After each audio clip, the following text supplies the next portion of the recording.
Welcome back. In my previous lesson, I taught you what a concierge MVP is. It's an experience, it's not a product. I also mentioned that there are two key benefits to a concierge MVP. The first is to understand who your early adopters are and form a close connection with them so that they'll provide you with feedback. The second is to reduce your iteration cycle. Normally, you'd build a whole product and then market it, only to discover that the product doesn't appeal to the user base that you thought it would. But with a concierge MVP, you don't need to have such a lengthy cycle. You can begin by testing the value proposition through messaging, and then you can change it if it's not attracting any early adopters. Now, both technical and non-technical founders always groan when I tell them to not build anything. They push back and they tell me that customers are going to want to see and play with a product before they can determine its value. Now, here's where the misunderstanding begins.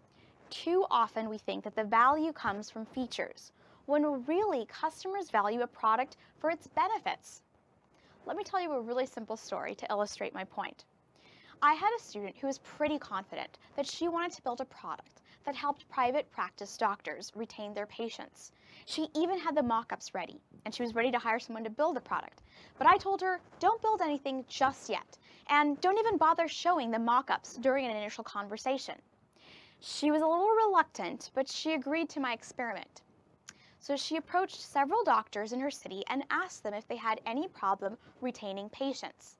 The doctors responded that their problem wasn't retaining patients, but getting paid on time for the patients who were walking through their front doors. In fact, the vast majority of the private practice doctors in her city that she met had the same problems, and the existing billing product just wasn't helping.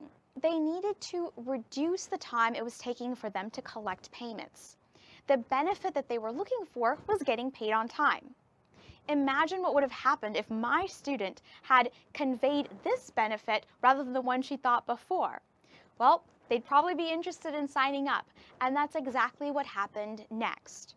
So whether you're a technical founder who's a whiz at coding, or you're a non-technical founder who's eager to build a product, you've got to take the time to identify the main pain points a customer is experiencing. Knowing what the pain points are, you'll then be able to understand those, and you'll be able to translate them into some benefits, which is, of course, the value proposition. Then it doesn't matter what your product is that you're trying to sell to early adopters. Your early adopters are instead going to be interested in experiencing the benefits that you spoke about. And then you can give them the concierge MVP.